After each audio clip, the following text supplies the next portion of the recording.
The wheels are only ever driven by an electric motor, and that means that we can control the engine that's generating the electricity separately to the driving speed and the acceleration. But we've also added another technology, which is active noise cancellation. So very similar to the headphones that you use on the aeroplane, we have a speaker in the luggage room of the car that will play the inverse noise to the engine and cancel it out. So when you're driving around the city, the engine can start and stop, and you won't even notice it's happening.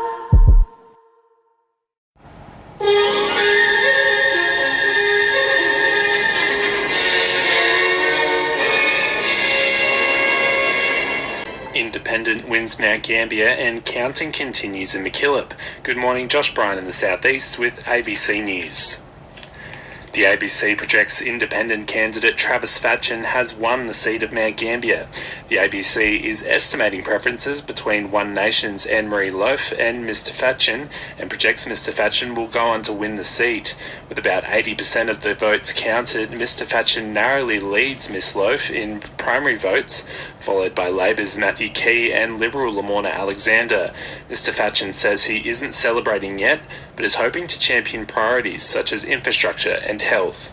Both Premier and opposition leaders have made many visits to the southeast and Limestone coast, so to me they've got an interest in here. We want to grow the place, so I'll be pushing and advocating for this sort of stuff. Independent Nick McBride has lost re-election in the seat of MacKillop as the South Australian Electoral Commission resumes counting votes today. Samuel O'Brien reports.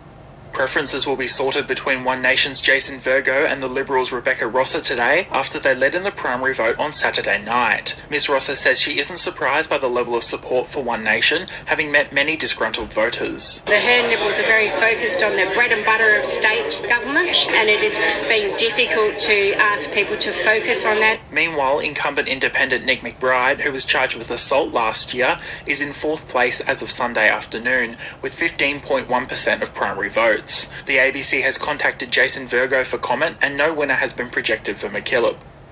One Nation MP Barnaby Joyce says a surge in support at the South Australian election is a sign that people are searching for an alternative to the major parties. The party has outpolled the Liberal Party on primary support. It has also won its first ever lower house seat at an election outside of Queensland, according to ABC projections. Mr Joyce says the result is a reflection of the changing views of South Australians. Pauline be very, very happy about it. Really, it's a reflection on a change of views of the Australian people. In the example, this instance was South Australia. People feel that a Labor government at both federal and state level has not delivered as much as it should, and they want an alternative. The state president of the Rural Doctors Association says he's optimistic a returned Labor government will work to improve the state's strained healthcare system. Among the government's promises are a new medical training facility in Mount Gambier, funding for ambulance stations and staff, and a new emergency department for the Clare Hospital. Dr Bill Geyer says he's hoping the government will implement improvements recommended by stakeholders at a meeting last year. That's exactly the sort of thing that was needed to get all of the people involved in this situation together and start conversations about how we can improve things. So now that the election's been won, hopefully we're going to see some rubber hit the road in terms of dealing with the actions recommended by that roundtable. Australia's Peak Transport Workers Union and Transport Employer Body are calling for major industry clients to shield transport businesses and owner-drivers from fuel price spikes. This Wednesday, an Urgent Fair Work Commission conference will hear a joint application from the Transport Workers Union and the Australian Road Transport Industrial Organisation. TWU National Secretary Michael Cain says it's time for transport clients, including manufacturers and retailers, to pay for increases in fuel costs. It is critical in this fuel crisis that those economic behemoths bear the brunt of ensuring that the fuel price spikes are paid for. That's going to be critical for safety. It's going to be critical for the integrity of transport supply chains. And the Country Fire Service is attending a haystack fire at Kumanduk near Tailem Bend. The fire on Flowery Plain Road involves about 1,000 bales and is expected to continue burning for the remainder of the week. The CFS says smoke from the fire is drifting across the area, and the service is urging people to take care, particularly when driving.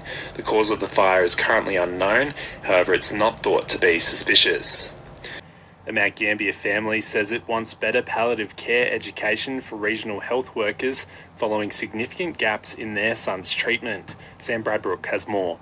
Ryan Bowman experienced a lifetime of health issues, including 4 congenital heart defects, an acquired brain injury and defeating cancer. But in February of last year, he was admitted to the Mount Gambier Hospital after being diagnosed with late-stage heart failure. His stepfather, Chris Brooks, says his palliative care fell short of expectations. All we wanted for Ryan was a peaceful ending, which didn't happen. An independent report found aspects of Ryan's care was delayed and the wishes of his family went ignored. The Limestone Coast Local Health Network says it has accepted the report's findings and has already started implementing its recommendations.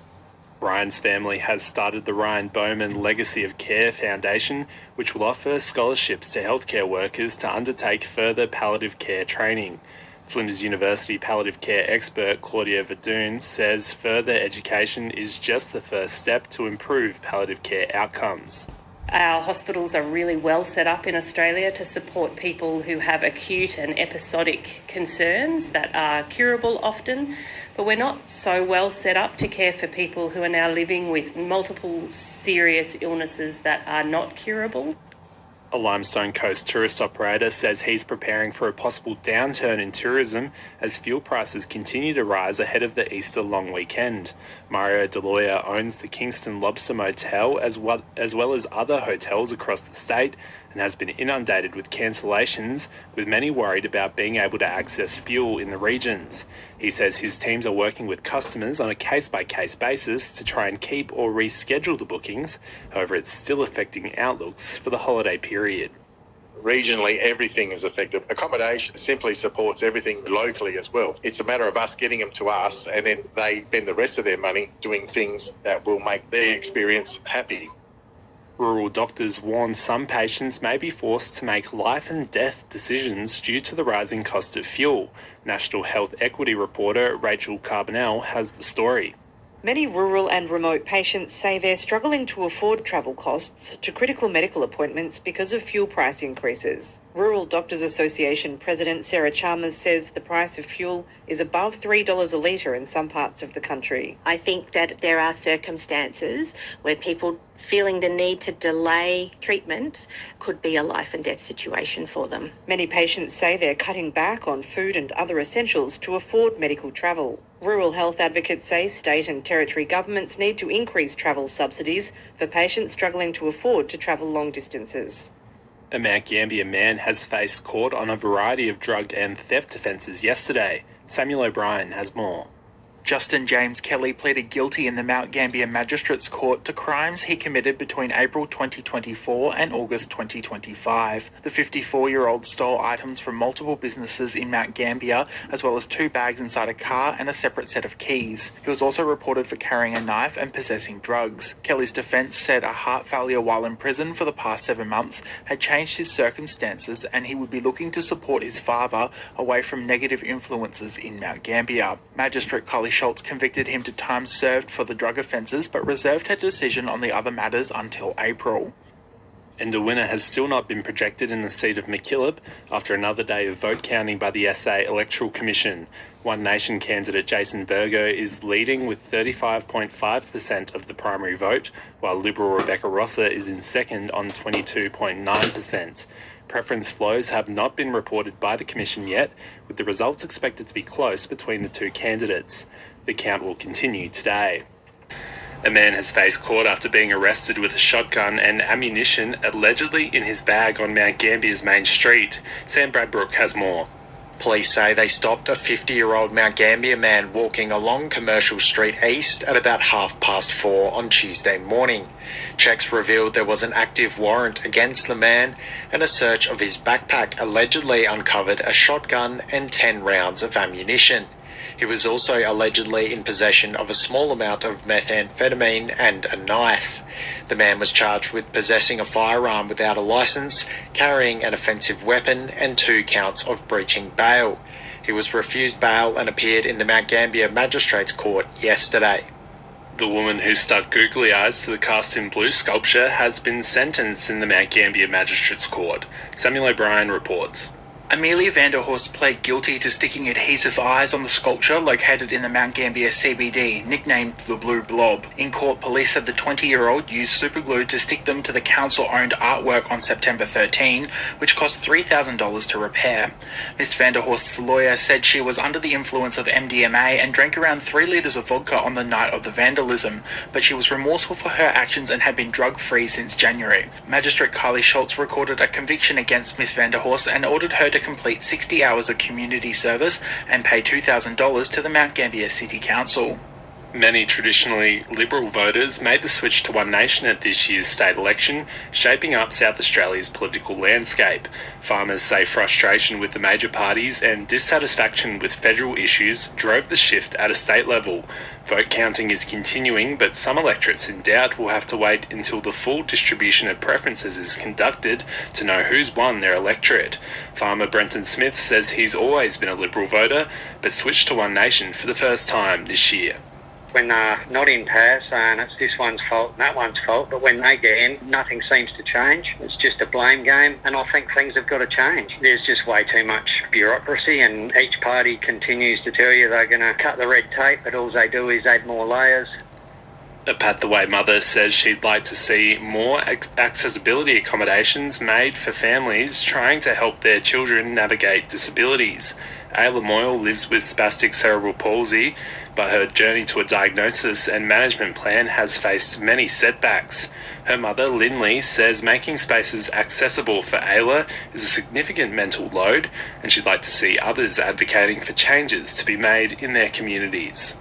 Actually, a lot of mothers that just are navigating the world with a pram will tell you that the world isn't nearly as accessible as one would think. And when you've got a toddler with a walking frame, it's just tenfold. Share the Dignity says 66% of South Australian women are struggling to afford period products. The charity says the state has the second highest proportion of women experiencing period poverty in Australia, with it even higher in regional areas. It is hosting a drive for donations of period products this month in supermarkets. Founder Rochelle Courtenay says as fuel prices and the cost of living continue to rise, it's placing even more pressure on regional women. We had cause for concern before the price of fuel was $2.25. I can't even imagine what this is going to be doing to women who are really already struggling to put food on the table, fuel in their cars, pay their electricity, and all of those things. A Mount Gambier hotel manager says developing iconic tourism sites like the Umphaston Sinkhole would encourage longer stays and repeat visitors. The City of Mount Gambier is currently running public consultation on a master plan for the sinkhole, including possible changes such as an elevator and a visitor centre. The barn manager, Kent Comley, says there's some aspects he's unsure about, but he supports improving the region's landmarks. Improving the visitor experience is the first thing, and the second thing is to offer a new experience for the visitors so that there's reasons for them to return to the region. So I think for that reason it's important to keep developing. The results in the electorate of MacKillop are still too close to call after almost a full week of counting following the state election. The State Electoral Commission is distributing preferences between One Nation's Jason Virgo and Liberal Rebecca Rosser, with Mr Virgo currently leading with a margin of about 1%. With about 70% of votes counted, Mr Virgo has received more than 35% of all primary votes, followed by Ms Rosser on about 23%, Labor's Mark Brays at nearly 16%, and outgoing MP Nick McBride on 15%. Primary Industries, Regional Development and Forest Ministries Minister Claire Scriven says she's pleased to have retained her portfolios, despite not knowing whether she's been re-elected. The Limestone Coast Local is awaiting further counting to see if she'll be returned to the Legislative Council. However, the state's constitution allows someone to be appointed as a minister for up to 90 days without being an MP. Ms Scriven says it's important to have a regional voice in the cabinet. I wanted to stay with the same ministries. I mean, in my view, they're really among the most important because they're the food that we eat, they're the timber that we use to build our houses, they're the wine and beverages. So, I think they're really important to the state. A veteran Cape Jaffa diver who survived an encounter with a great white shark on Wednesday says he's never been this close to a shark before. Luke Coon was diving around 5 kilometres offshore between Wrights Bay and Cape Jaffa when the shark took him by the fin.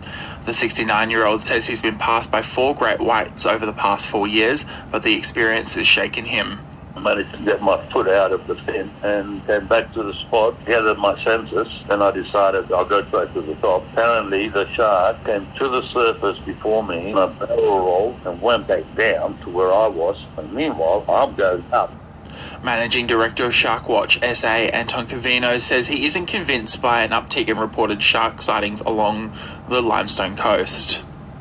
This year alone, I have received more sightings of white sharks, but that simply could be because Shark Watch is on the rise in the media at the moment. But who's to say that 10 or 15 years ago, they just simply weren't being reported?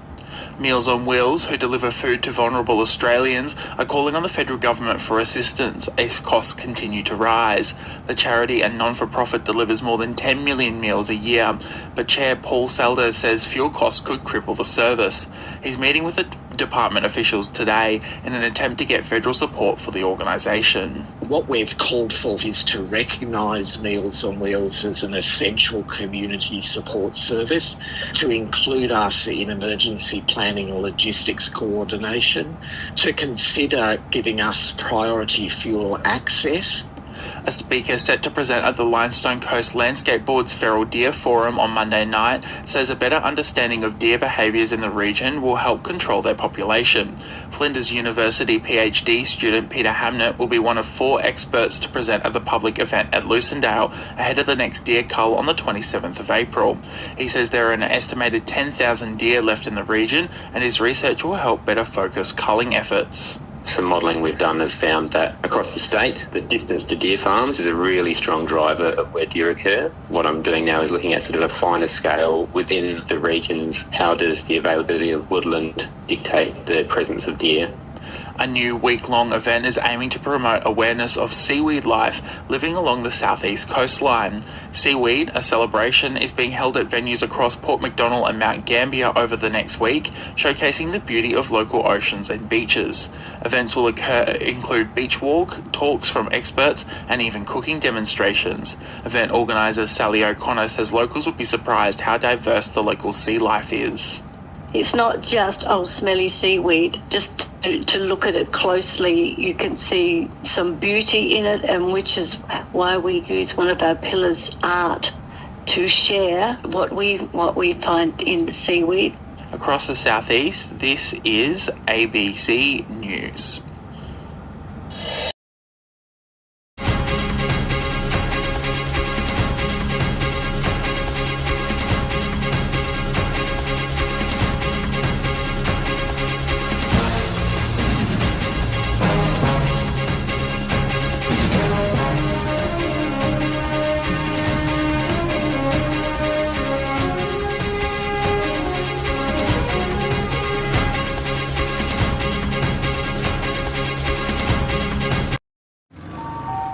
Yeah, give me that happy wash.